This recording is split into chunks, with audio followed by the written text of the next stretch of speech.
Welcome to Peoples and Things, where we explore human life with technology. I'm Vinsel.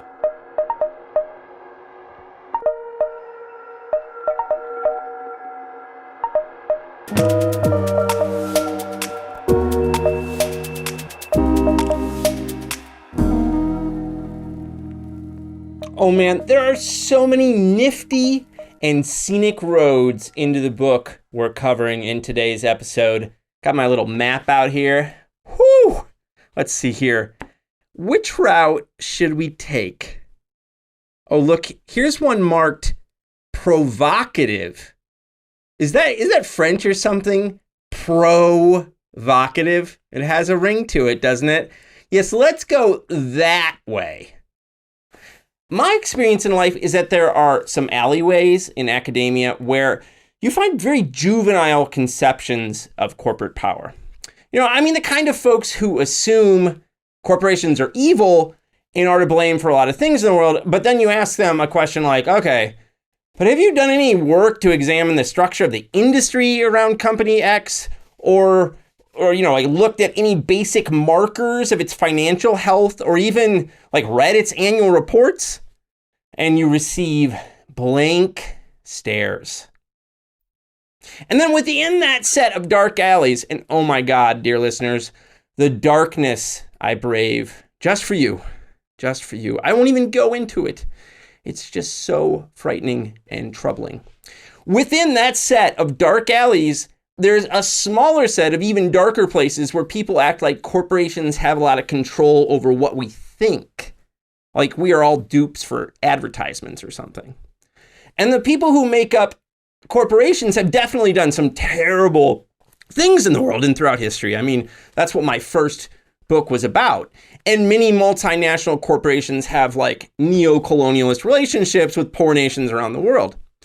But sometimes you bump into the presumption that corporations can just push their products on local populations in countries other than their home ones. And that just doesn't seem right in many cases. I think there are many interesting things to learn from historian Paula de Cruz Fernandez's book, Gendered Capitalism, Sewing Machines and Multinational Business in Spain and Mexico, 1850 to 1940. Cruz Fernandez wears several different hats in the world. She works for the Business History Conference, the History Department at the University of Florida, and is co-editor-in-chief of the New Books Network in Espanol. And as you know, we too are part of the New Books Network, so it's a nice little connection to make here.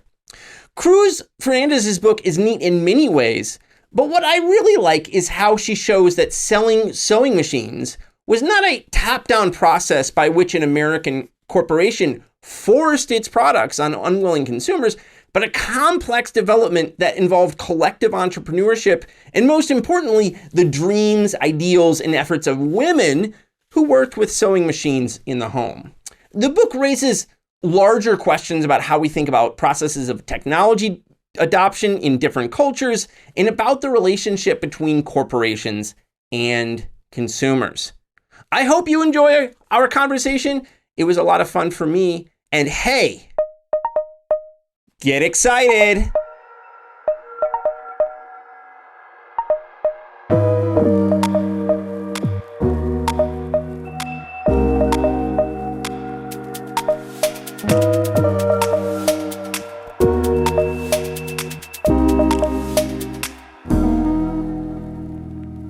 Paula, thanks so much for taking the time to talk to me today.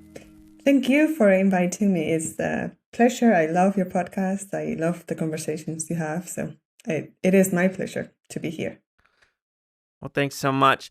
So Gendered Capitalism is a neat book. When you explain it to strangers, what do you say it's about and what were you trying to do with it? Thank you. That's a good question.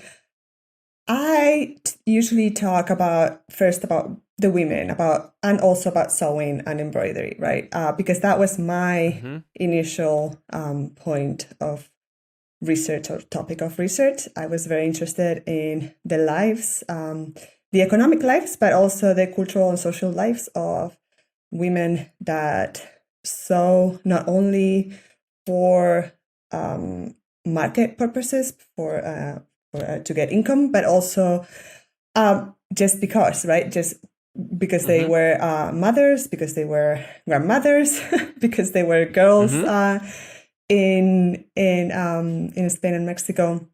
So that was my initial point of entry. And when I started looking more into it, when I started grad school, I realized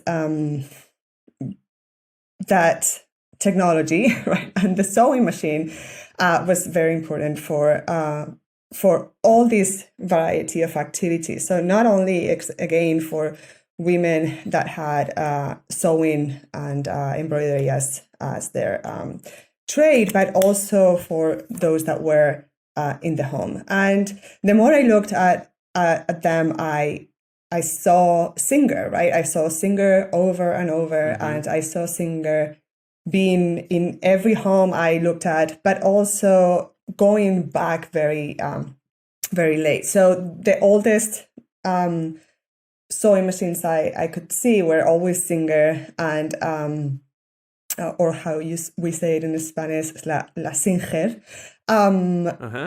And so there were other brands, of course, but Singer was kind of also the term for sewing machine, right? So if I ask someone, do you have a sewing machine? Oh, yes, I do have a Singer. So it wasn't, oh, yes, I have a máquina de coser. No, I had a Singer. So that, and of course, then being in grad school at Florida International University with amazing scholars like Kenley Partito, who actually gave a talk in another class about sources. And I don't know if coincidentally he talked about sewing machines, and I said, well, of course I have to look at that. And then, of course, Mira Wilkins, who was also teaching when I was in grad school. Yeah, that's really interesting. I mean, I think that, so often historians of technology and business historians, they either start with the machine or they start with the firm, right, as their center of interest. But I think I saw this kind of come out in your acknowledgments section too. You really were interested in sewing and then kind of like, backed yourself into the business history or something like that. Is that right? That's right. I mean, I again, in grad school, I understood and I learned how the firm is this kind of back structure that kind of gives shape to all these. I understood it as giving shape to all these economic activities, and also in the global economy, and that was very important to me. So I very rapidly understood how I had to look at the firm. I had to understand why sewing was such a global and such a global activity, and also performed by women in the places I was looking at. I had to look at to explain it. I had to look at the firm. I needed to see what the structure and who had managed that the organization for sewing. Yeah. I mean, I have a similar story in that I did not expect I would be a business historian when I grew up. I thought I wanted to be a professor, but business historian. But when you study capitalism and technology, firms are, they're important, it turns out.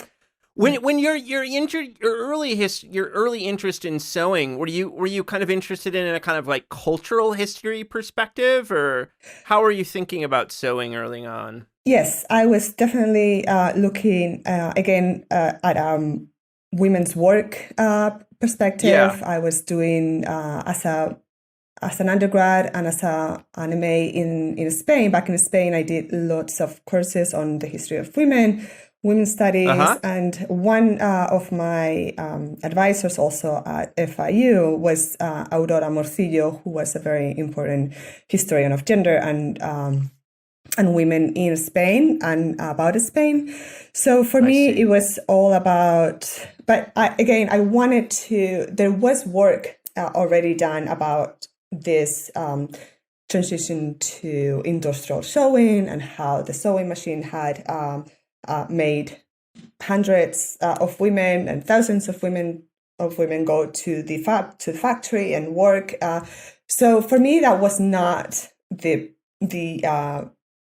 my interest, right? I was more interested in that sphere and that space of the home, which had been really on the margins of studies of the film for sure, but also it was kind of a given even in labor history, right? So okay, so we know that there are women that and there is this gender ideologies of domesticity that are there, but we are interested on the women that went out. So I wanted to stay in the home and kind of bring the home up and elevate it as a space where things happen, but and definitely as a space that gave back to the corporation and really structured the corporation in this case. Yeah, well, I think you do that very successful. So we'll kind of spell out what the perspective you bring kind of does for business history as we go along. Can you put Singer's history in context for us? So how Singer's a very important company in the history of technology. History of technology and business history. The history of mass production, like David Hounshell's book From American System to Mass Production covers it. Chandler's Visible Hand. It's an important story, but not all the listeners will be familiar with it. So can you just kind of spell out a kind of brief history of how it kind of starts up and what it was up to initially? Absolutely. So you're right. The Singer sewing machine company is a textbook, right, example of both the process of modernizing the firm or the corporation in the second half of the 19th century in the US, but also it's a textbook for a multinational, for the idea of the multinational company. And so Singer was incorporated in 1863 in the United States. So it's headquartered in the United States and continues to be headquartered in the United States for over a century. Okay, so after the 1960s, there are some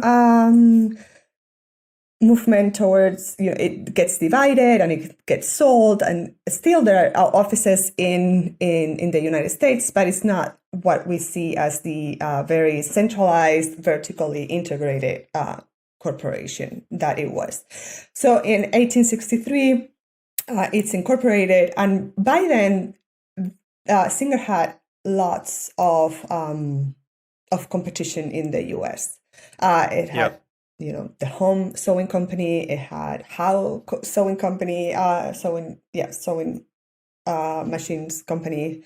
It had Wheeler and Wilson, which is actually acquired by Singer later on. So it's very much a part of a sewing industry that is booming in the United States. But starting in the 1860s, 1870s, it is the only corporation, it is the only company in the US that it starts going abroad very rapidly. So other companies are exporting sewing machines, right? And we have data on that. And so they just export like any other good. But the Singer Sewing Machine Company opens a factory in Scotland already by the 1870s, and then it has other factories operated directly by the U.S. headquarters in Germany, and then in Russia at the end of the 19th century. And again, everything vertically integrated under one roof, which is in New York, and so it also has, and this is very specific to Singer, is a very centralized and organized system of distribution. A system of distribution that is both salesmen but also stores, right? So it's not only salesmen going out, knocking on doors and selling only Singer sewing machines, but also stores that are only Singer and that are staffed by only Singer employees that can only sell Singer. And why I say that is important because that gives Singer a lot of control in terms of marketing, in terms of also the message that they want to convey with the sewing machine and their advertising, but also in terms of prices, in terms of how they sell the sewing machine. They could sell on credit, which others didn't really get to do, or at least that much, because they could do it through other wholesalers, right? But not directly through their company. And after the 19th century, at the turn of the 20th century, Singer was already in more than 20 countries with this distribution system, not with the factory system, right? So that's one of the points of my book, is that we need to look more into other forms of management, not only manufacturing, which is what studies of multinational corporations had focused on, but also about marketing and distribution, because this really is what puts the corporation in contact with the consumer, and in the case of Singer, in contact with the local consumer, right? With with those, and it's where women comes in too. To get back to where we started earlier. The manufacturing story can be kind of very male dominated. It's a story of dudes setting up production and stuff. Not that there's certainly women involved in that, but But if we look at your story, there's a lot more women involved, right? Yes, and not always so visible, right? That's then why the idea. I mean, focusing on embroidery and sewing was so important, because that's also the way I brought women in. Until I found them, in the corporation. Because one of the departments that there were women working in the manufacturing side, in the factories that were assembling, making and assembling sewing machines, but they were mostly in the sampling step. So at the end, when they had to try the machines and see if they worked, that's where I could document women working within the factory. But within the distribution system and within the stores, they also were not so officially visible, but they were they were not so much sales women, right? They weren't going door to door, but they were part of the stores, right? In every store, there had to be a woman, especially to do these demonstrations and to try to work the sewing machine with the customers. But also, one very important part of my book is the exhibitions, right? And the exhibitions could either be permanent or temporary. And these were events that women prepared with, kind of not just, the word doesn't come out, not just once, but they were always making samples, right, to show other people. Yeah. And they were making samples and applying embroidery or sewing with the machine to their domestic tasks. And when it came the time to have an exhibition, they would decorate. They would prepare a nice showcase with all these objects. So over time, in mostly all the countries that Singer was part of, they created these exhibitions, and that women organized. And then I was able to to document the creation of the art department, which is the embroidery department, in the 1890s in the U.S., and it was created to organize the world's for the World's Columbian Exhibition, right?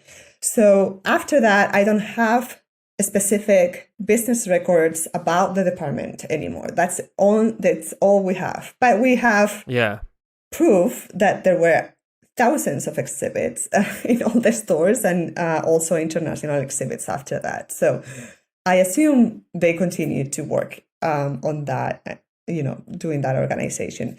But then in each of the countries, and specifically in Spain and Mexico, which I focused on, they had these departments, they called, or in Spanish, in Spain, for example, it was called Sección de Bordados, which is embroidery section, embroidery unit.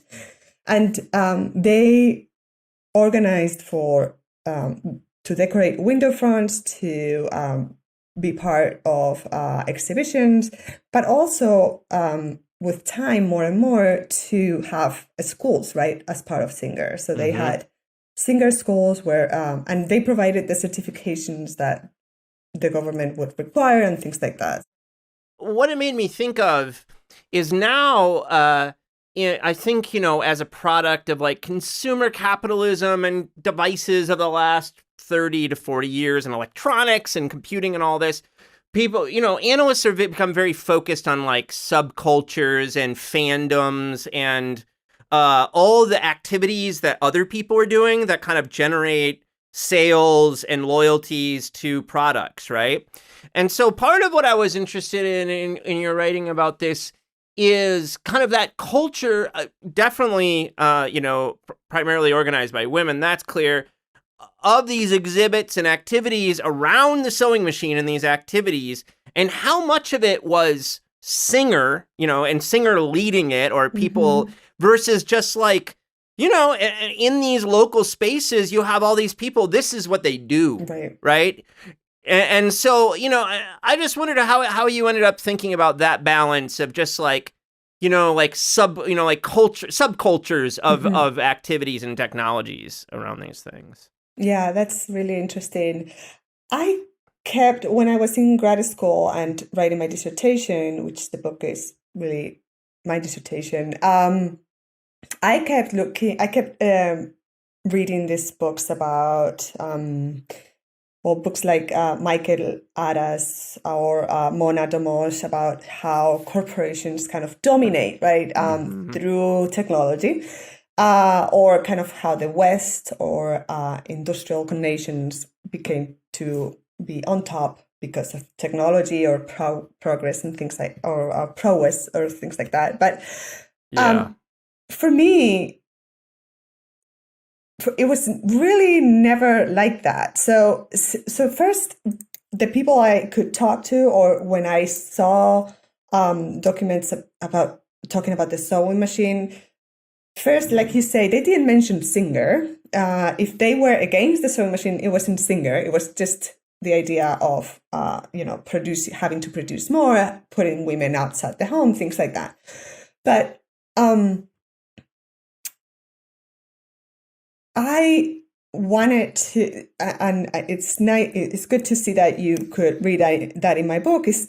It wasn't that powerful, right? What was important is that what was important is that exactly that culture of sewing, that culture that those practices and values associated with sewing and embroidery and the home and being part of these life cycle moments when you could sew something and make it special and make it and give it as a gift. That was much more important. And so, even though the sewing machine perhaps was criticized because it undermined some previous skills, that were handmade techniques, for example, hand techniques, they also didn't seem to get bothered by the idea that they could do the same with the sewing machine. So in that sense, for me, it was much more important to see how they integrated the sewing machine and how they understood. So both of those ideas about the technology, both being a bad thing and both being a great thing, just lived side by side. And I could see that constantly. And sometimes when I asked people if they knew where the Singer sewing machine was based, like, if it was an American corporation or not, they don't know. They think it's Spanish. They think it's not. So all these ideas also about foreignness and reactions against, that is very much part of literature or of later literature about Americanization and things like that in Europe. You don't see that with Singer. You don't see that at all. You see it in some cases like Japan, but it's later and it's because of labor disputes. So it's, that was very important for me to explain, because sometimes that was also my way of giving agency to the women and the practices, right? It's not always the overreaching multinational, sometimes. In this case. No, to me, it connected to my friends and colleagues who study technology in Latin America and other places, like Fabian Prieto Nanez, who looks at satellites, and Diana Montaño does electrifying Mexico. I mean, when we start to look at how local places adopt technologies, it becomes much different than this kind of absolutely. And if we looked at Japan, what the story was there, we would find it has to do with local meanings and contestations that were already there, right? So that would be that's great. Can you say, so I wanted to back up for a second and say, how did you come to, look at Spain and Mexico, and, what did you think focusing on the two nations got you as an analyst? So that is mostly because of going back to the corporation, right? So Singer started, the first place it goes out with a subsidiary is the UK, right? But with the distribution system, it goes, and also Canada, but with the distribution system, it also starts going out through Mexico, right, through the closers in the border. But also, and so in Europe, Spain was also a very early market. So for the sake of writing the history of the corporation abroad and the history of this distribution system, both Spain and Mexico, in the Hispanic market, both Spain and Mexico were first, and the most important markets in the Hispanic world well into the 20th century, right? So then we see South America coming in very strongly, but it's more after the 1920s that, we can see a distribution system being developed and things like that in places like Argentina or Ecuador or Peru. So not that the sewing machines or Singer didn't get there until 1920s, but the system of distribution, I could not document it before that. And the other thing I wanted to ask you about, just kind of in a kind of lit review, kind of the literatures you're drawing on, is this. I'm going to mention it to you before we kind of got going. Is this notion of kind of mediated consumption. So I mentioned Carolyn Goldstein's Creating Consumers is a really important book for me and has been for a long time. And I was just thinking about, the relationship between firms and consumers. I think that business historians have done been writing about this for 20 years, 20 or 30 years at this point, at some point. But I still think it's not a literature that's leaked out of business history into other areas, and technology studies necessarily, history of technology. So, how did you think about how did the firm build relationship to consumers in these different places? Right.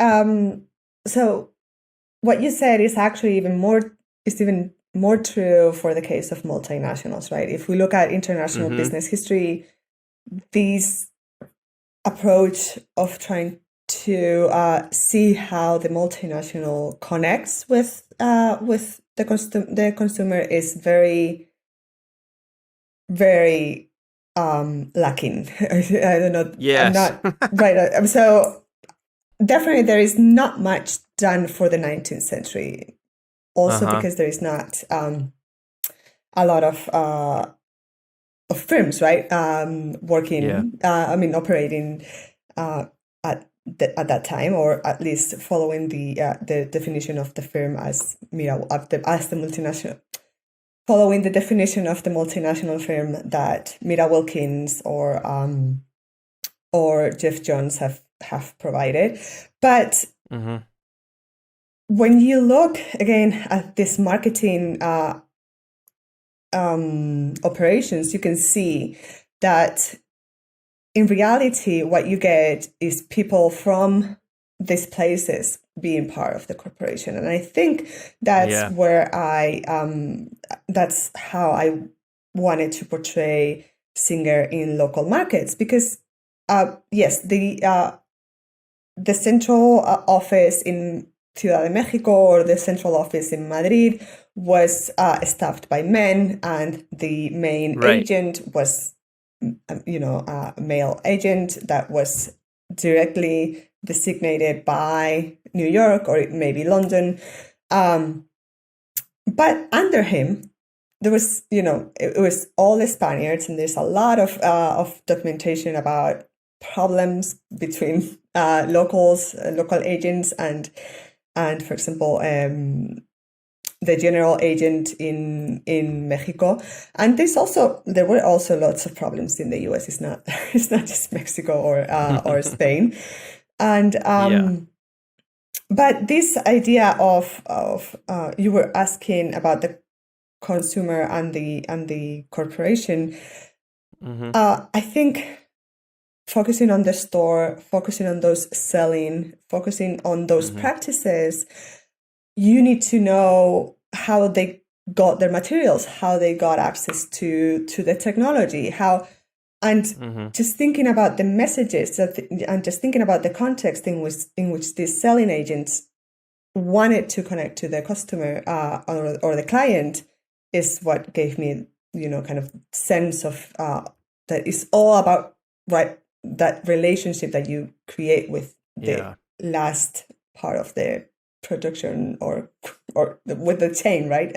Between the with the customer. So what I was also, I have to say that again, I was studying multinationals at a time when I was younger than when I started my PhD. I got very influenced by this notion of the corporation, specifically of the American corporation, as being this really bad organization that would destroy local markets. It would just come and just do whatever they wanted. And this was, the 90s and then the 2000s. It was very much Seattle, the battle in Seattle, right? Exactly. Yeah, exactly. So, and I think I got, being in Spain and being, in a country that is not super rich and I got a lot of foreign influence right after the transition to democracy. So those, those kind of changes influence my perspective on multinationals. But the more I look at how these organizations have to work in other countries, yes, they can have lots of obstacles with politics and governments, but when it comes to people, they have to work with them. I mean, and if working with them means appealing with whatever has to be, like if now it can be whatever Coca-Cola is doing to make people drink Coca-Cola. Well, that's already, they're doing it. They're actually making people being part of that corporate culture, which is and that kind of cultural practice that is drinking soda, right? So that was definitely more what I was looking after when I was looking at sewing and the different materials that were prepared about sewing and embroidery. How did these people make sense of a technology that, yes, was foreign, yes, was revolutionary, but indeed was going to be part and was going to make a lot of sense within their cultures. Yeah, that sets me up perfectly for my next question for you. Can you give us a sense of what kind of the cultures of sewing and embroidery practices were in Spain and Mexico before the introduction? Because part of your point is that there's all these norms and ideals caught up around these practices, and those norms and ideals are deeper than the machine, right? Mm-hmm. So what was going on with sewing and Right. embroidery already? Yes, and that's really important because now I'm actually writing about machine embroidery, and I'm seeing how this standardization and homogenization of sewing practices and patterns and designs, it actually came before machine embroidery. Beautiful. So, yeah. So in the book, I go back all the way to the 16th century because I could see how at that time when educators or Christian, moralists writing about what the proper woman should do and how she should behave and how she should educate her daughters, they start mentioning sewing constantly. And so they say, sewing is this very great activity that makes you not be doing nothing, and at the same time, you are being creative because you're creating beautiful things, and and who knows, if you ever need it, you can actually sell your products, right? You can actually be part of the market and contribute to your household's income, and so. That happens so it's very much linked to Christianity as well, to morality. It makes, it's a moral thing to do. It makes women honorable. It makes them be constantly occupied on something that is going to create, good, nice, artistic products, but also something representative of their place in society, which is as household managers or as women of the home. And when you go 18th century, it starts being that part when that defines sewing as something, as a skill that you could also use for the market, becomes even more important, right? But it becomes important in the sense that that you could do it in the home as well. So you don't need to be part of this kind of growing middle class. Well, it's just middle class is just a big word for 19th century Spain, but the bourgeoisie and being part of that economic growth. You could actually do it from home, and still, if you didn't have to go out and work the sewing machine in the factory, you could still do it in the home. Yeah.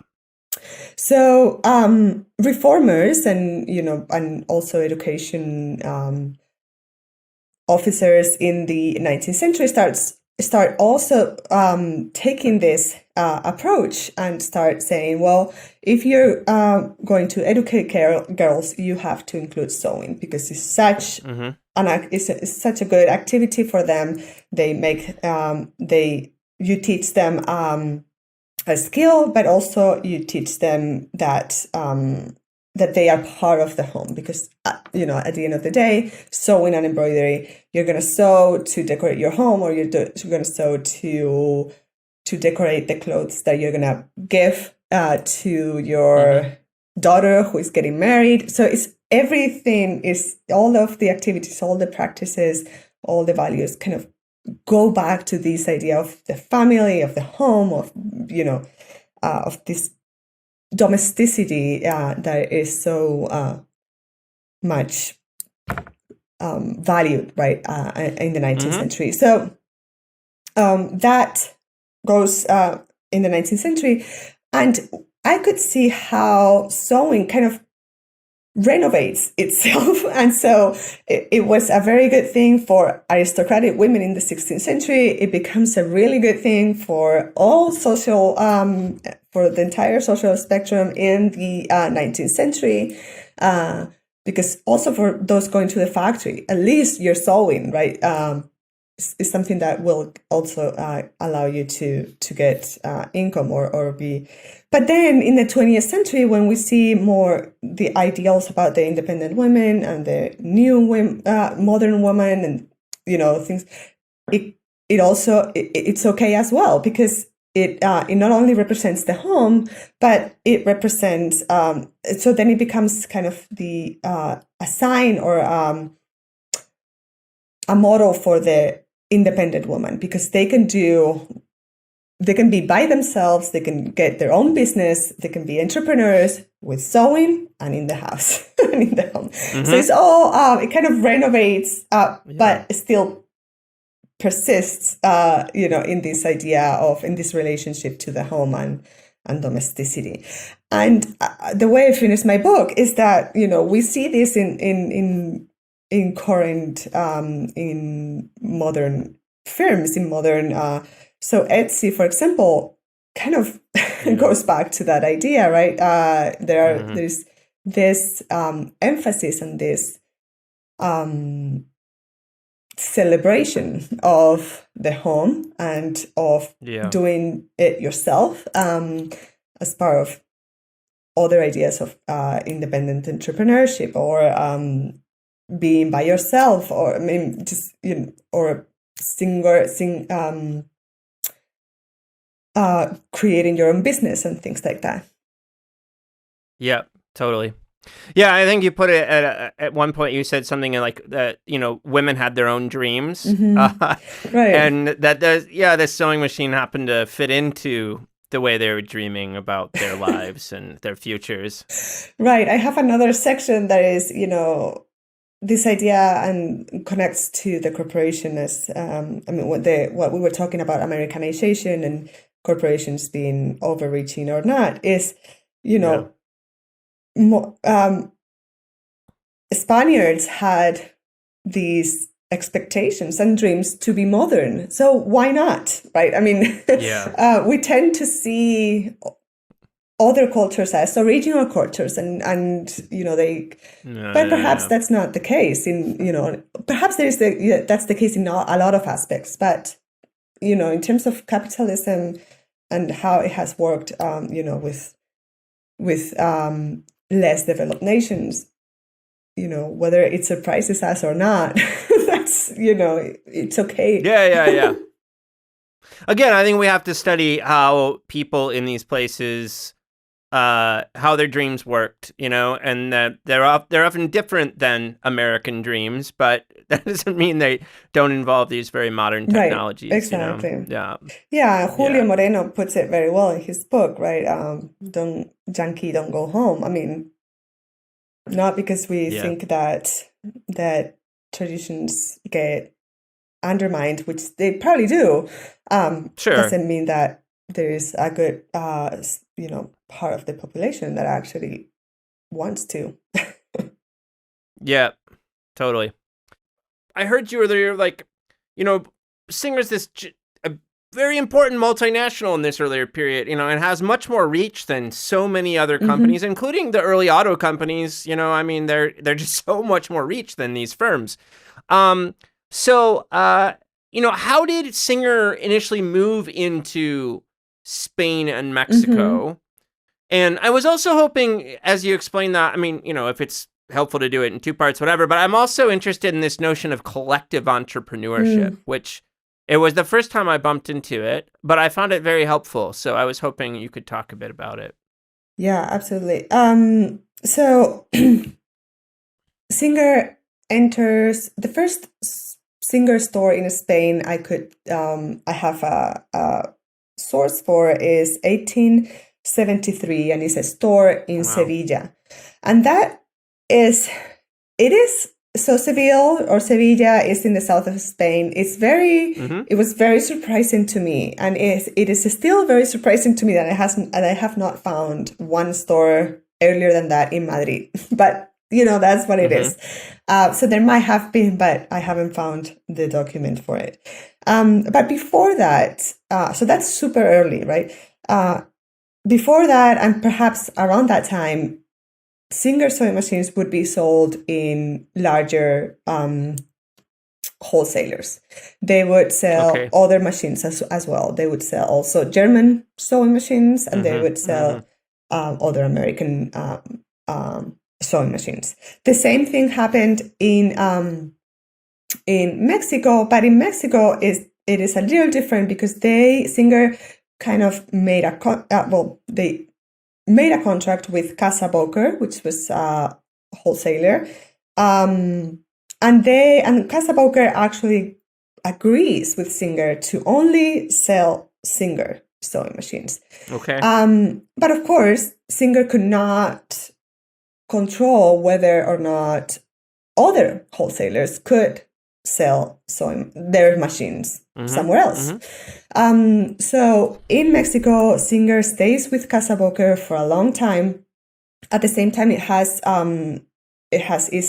starts opening its own stores to try to control the market a little bit more, and it starts and also it sells machines through the border, through the office in San Antonio, and there's not a clear line at the beginning between what where the sewing machines were sold in the kind of northern part of Mexico, and this is 1860s, 1870s is still very, very close to the war between the United States and Mexico. But in Spain, very early, the company starts opening stores and starts not selling to those wholesalers and actually looking for wholesalers that are selling Singer sewing machines and telling them not to do so. By the 1890s, in both countries, with the entry of President Frederick Bourne of Singer, both countries, along with other countries, have this mandate, I guess, from the United States that only Singer can sell Singers. And that's what happens since 1892 or 3. Casa Boker no longer has this loyalty agreement with Singer, and Singer starts opening what they call in Mexico are encargadurías, which are not depots, but kind of bigger offices. So not the central office, but kind of under the central office. And they open encargadurías in almost every state. And then each encargaduría would have perhaps 7, depending on how large the population of that area would be. They would have either 3 stores or more stores, but the same thing happened in Spain. And but what was very important in both countries was the figure of the selling agent. They would be the ones going to the more rural locations. Yeah. And in both countries, the amount of sales that were registered before the turn of the 20th century really surprised the executives. They write in their correspondence that it is just amazing how well sales are going, given that both Spain and Mexico are considered really poor countries. Like, there's not enough income in these countries, in their view, to really buy this expensive technology. But by that time, the technology was not that expensive anymore. But also, this system of leasing, which consisted of a contract by which the client or the purchaser would pay every week. And I have calculated it took between 1 and 2 years to pay for it, depending on how much money the first payment would have been. This had a lot of it attracted lots of purchases and clients in both countries. The leasing the installment payments option. So by then, by then the system is created, and after that, it kind of never changed much. It just stayed with the stores, the offices, and neither country had a factory in their history, which didn't happen with places like Brazil or Argentina. Both countries in the 20th century, Brazil, and later in the 20th century, Argentina. Although the case of Argentina, I don't know if it's a manufacturing factory or it's an assembling factory. So I'm not 100% sure. But in neither Spain nor Mexico, Singer opened a factory in its history. We talked a bit before about that, you mentioned that there was in 1890s there was a form of this art department, or later it's also called the embroidery department, or seems to be called, and then later it's renamed the education department. What do you feel like? What did focusing on this organizational unit or this set of activities kind of allow you to see in this story?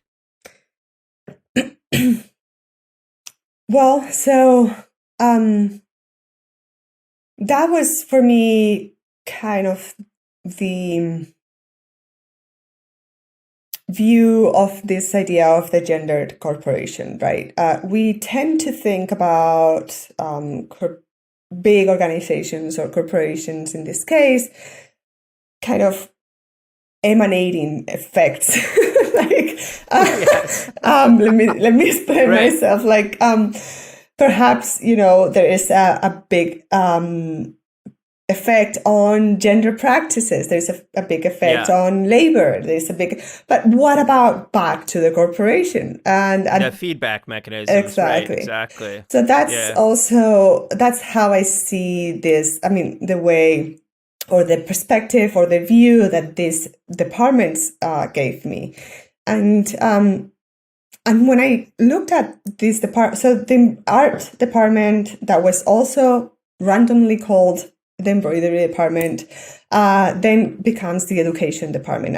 And the education department doesn't forget about embroidery, right? They continue to teach about embroidery. They print all these manuals with embroidery designs and instructions. And so it continues, but it's what I was saying before is this domesticity and gender norms being part of the corporation. That's where I saw that evolution of from being industriousness to being the independent woman. That's where I saw it within the corporation as well. Yep.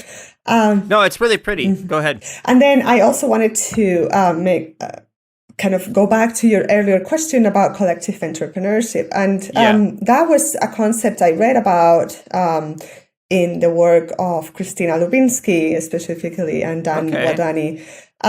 This idea, for me, within the corporation was the kind of the locals kind of taking over the system that Singer was able to provide and making it their own, kind of dream, right? What's like we were talking about before, because owning, or not owning, but because it's not a franchise, is it franchise or franchise? Franchise. It's not a franchise, really, because the person that was manager of a store never owned that store. Right. It didn't even have an agreement to kind of do what? No, they were employees of Singer. But still, the way I see them, talking about the store, talking about Singer, talking about being part of a corporation, I see them as their own project. Right. Yeah, and they're caught up, right? I mean, you can almost think of for many of these people, you can think of the sewing machine as a kind of capital good. Mm-hmm. They're doing their own thing. They're making objects sometimes for the market or just for themselves. And it's caught up in all these local activities, right? Mm-hmm. That are business beyond the firm. Mm-hmm. So, I mean, but there's also these feedback mechanisms into the company. Correct. So I think I see the collective entrepreneurship thing. Yes, Singer's there. It's a dealership. It's not a franchise. And yet it's really caught up in this collective set of local activities that is kind of much richer than just this vision of like, the top-down corporation, like shooting things out at people and like influencing them or something like that, right? Yeah, which is also like this very male disseminating, It is so male. It's a very male vision. Yes. Yeah. My unfortunate hand gestures there. But, yeah. I did too have those. Yeah. And so, can I also just can you kind of give me a sense of like, part of this collective entrepreneurship thing going on is there's all these creation of manuals, again, which some of them would have been coming from Singer, some of them would have been coming from other places. And there's these exhibits and contests organized. I mean, there's all these activities, right? So can you give us a sense of like what an exhibit was like? I mean, did you ever find images or just descriptions of what were these exhibits like, just to give people a sense that's of a great question. So yes, there's a lot of images, and I'm gonna take this moment to talk about sources, because at some point when I started research, and actually when I finished my dissertation, I did not know about this source, which is a marketing, public relations kind of publication by Singer, but it was only published in the UK. And so I didn't know about it. I had talked to scholars that were very well known and that knew about Singer, and they said, no, Wisconsin Historical Society, it has everything in, organization related. Well, it turns out I was doing a postdoctoral fellowship in Berlin, and I had 2 weeks of research time in Glasgow. I wanted to go to Glasgow and see what was left of the huge, absolutely enormous factory setting that Singer had built in the 1870s, 1880s, and then which was destroyed by now. I mean, it doesn't exist anymore. But when I went there, I went to the local library and I said, "Do you have anything about Singer?" And they said, "Sure, we have." Let me count mentally.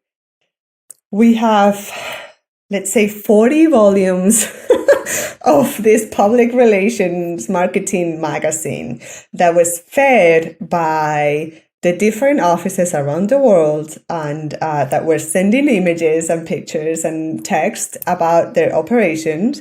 And also, but it was mostly focused, perhaps half of the publication was British and then the rest was foreign.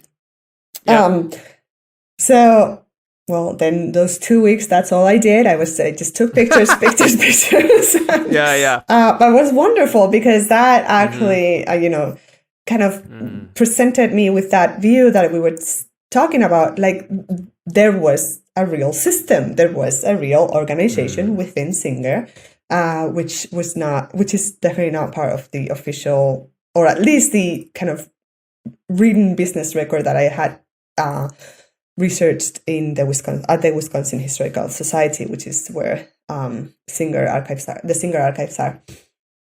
And so there I could see all these activities. There were little exhibits and large exhibits. These exhibits were perhaps what we would, the size, it could go from the size of a small kitchen, to the size of a big house. And usually what they put on display was small accessories or objects that had been, of course, made with a sewing machine, but they were all like home like objects, right? So there were pillowcases, there were cushions, there were curtains, there were tablecloths, there were if there were dresses and things like that. Mostly they were like doll size, right? Okay. There were napkins that it's just like all you can think yeah. that you can give as a gift, to the newborn or to the newlyweds. So, and so that's on that side. All those objects usually came from the stores, which were actually on exhibit permanently on their window fronts or even, inside the store. And then these concursos or contests, I saw those more frequently for South America. So singer schools would have courses, and so at the end of one of these courses, the girls would, the students, which were girls, would display what they had done during that course. And so there were contests that were also sponsored by the government and or by public schools and things like that. So all these exhibitions were mostly focused on embroidery. Even though there is a big push for dressmaking, and schools, especially in the US, are mostly for dressmaking, this kind of put to show are usually embroidery. They're not so much, the result of dressmaking. So, and do you have a sense of why that is? I mean, was it just embroidery became a space of contest, or it was just an established genre or something? So embroidery, was really when I look at it more in more practical terms, it's kind of the introduction to any sewing, right? So you can. The first stitches, you're really making embroidery. It's just the stitches. Yeah. If you give it a design, then it's it could be considered art or creative that could be one reason. The other reason is perhaps dressmaking was more part of vocational schools, but also kind of higher level. Like if you were really into it and was going to, and you were going to work as part of a department store, or you were going to create your own business as a dressmaker, then so it's much more, that I'm not entirely sure, but I think that's, you could show also this artistic side more clearly with embroidery than with plus that kind of home feeling. Well, my daughter's been taking my 9-year-old daughter's been taking sewing classes recently, making doll clothes, just as you said, and I think that I was just kind of reading it through that experience. I can definitely see how this become a kind of space of achievement and concepts of self and such. Is she using the sewing machine? Is she using a sewing machine? Yeah, good. Yeah. I haven't been able to really master it at all. I know how to use it, but I am not good at it. And recently I'm taking on embroidery, and it's much easier. Okay. But it's also it's very. I mean, it's easier to do what I'm doing, which is not. Nothing super intricate or special.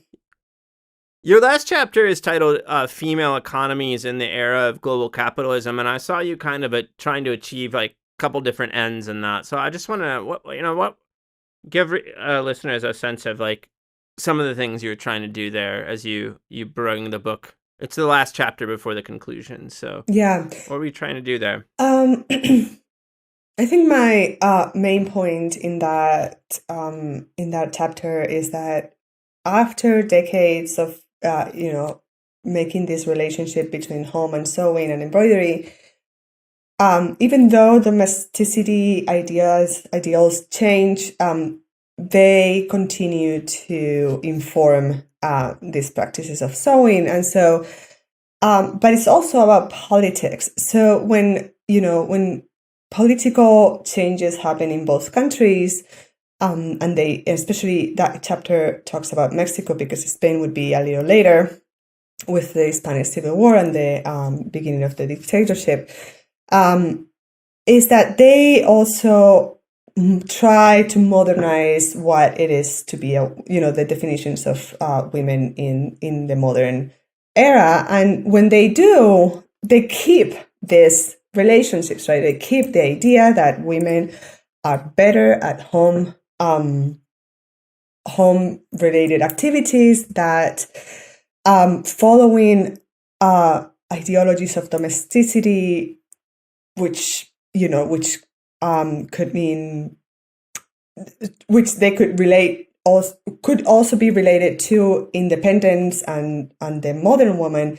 In the case of Mexico, that chapter talked about the idea of the modista en casa, or sewing at home, as both being part of political ideologies that emphasize Catholic values about about women being still part of the home and being and needed to be part of the home, but also more left-wing ideologies that start to arise, especially after the 1920s in Mexico. But also in this case in Spain in the 1920s and 30s, although then it's going to be kind of deleted by the dictatorship. But you could see also in the dictatorship how sewing and this idea of domesticity is just going to revive again, leave a revival once again. So my goal is in that chapter is to show how it's such a malleable ideology, but also set of values and virtues that sewing in the home can provide to these bigger ideologies of gender that in both Spain and Mexico are going to kind of change in the 1920s and 30s, very much linked with changes in politics and changes in regimes. And in both places, both magazines and Singer and schools, they continue. There is a continuity of this promotion of sewing, either for independence, but also for kind of keeping that traditional norm or traditional set of values that women would have bear in with more traditional ideologies of domesticity. Yeah.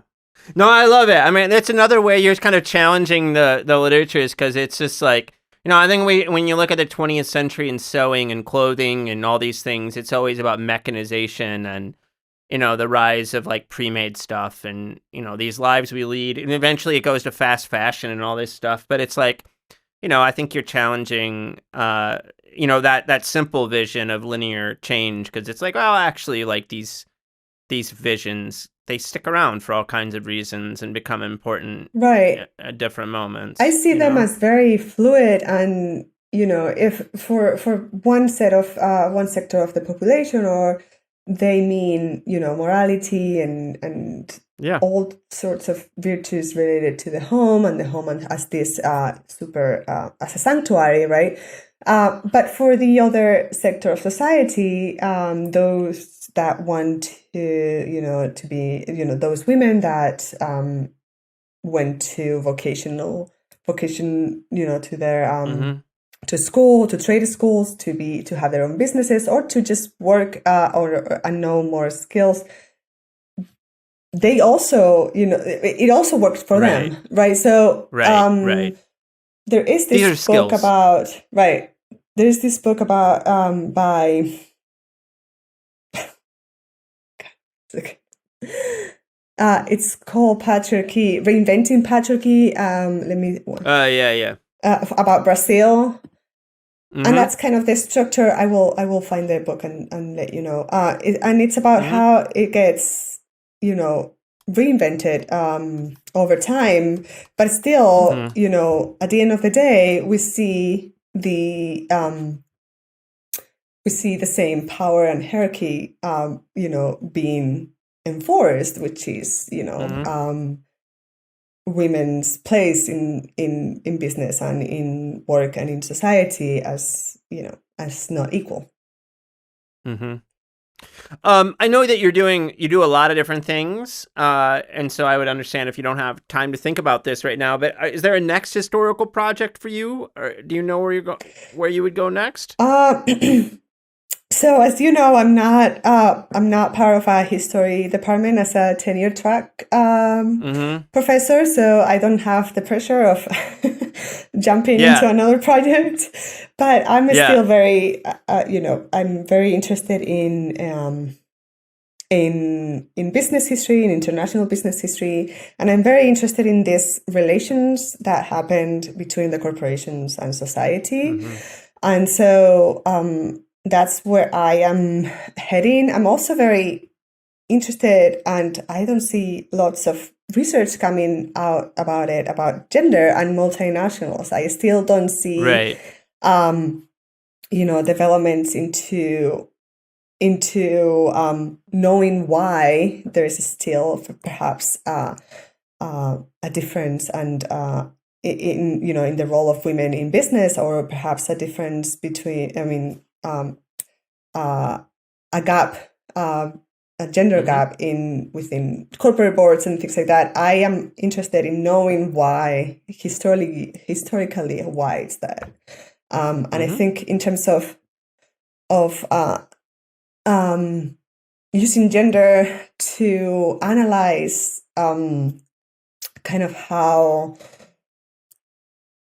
historically those hierarchies have been there, will help us actually know how we can tackle the hierarchies and the differences that still define the corporate world and business. One of the many things you do, which I think really is important, is that you're the co-editor and chief of the New Books Network podcast, New Books Network in Espanol, right? And so, can you give listeners a little sense of what that is? And tell us about it. Yeah, so New Books Network in Espanol is part of the New Books Network, which I started being a host a few years ago. I thought it was an incredible initiative, and its editor, Marshall Poe, really provides an amazing opportunity for a lot of people, not only as scholars, to kind of put a scholarship and a scholarly work out there, but also for a kind of a more general audience. And so when I began, I thought, how, there has to be there wasn't anything like it in Spanish. And so I directly approached the editor and I asked him if he would be interested in doing it. And he was right away very interested. And it's been almost 2 years. We don't have, I think New Books Network has over 500 hosts. We do not have 500 hosts, but we have around 100, which is very good. Wow, that's great. Yes, that's and so great. And actually, it's very interesting because our larger audience is in the US. So, really, yes, even though Spain is also in it's very high, but and Mexico and Japan for some reason there must be a big Hispanic community there, but but we do exactly the same as New Books Network in Espanol. We encourage hosts to interview scholars that have just published academic books, and also we are doing fiction and nonfiction, more trade books, and cool. Yeah, it's going well, and I invite everyone to listen to it that understands Spanish to listen to it and contribute to it.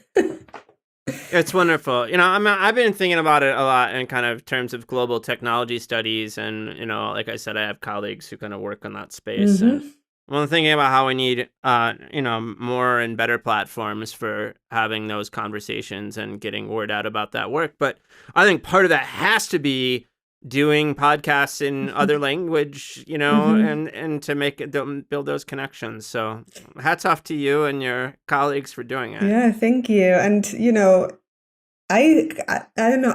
I saw this number, but in about 2 decades, perhaps the population that speaks Spanish in the US is going to be over the population that. This does not faze me or bother me at all. I'm like, bring it on. Sounds good. Exactly. I'll try to play catch up. These kind of projects are, they're important. Paula, thanks so much for taking the time to talk to me today. Thank you. Thank you, Lee. It's been my pleasure.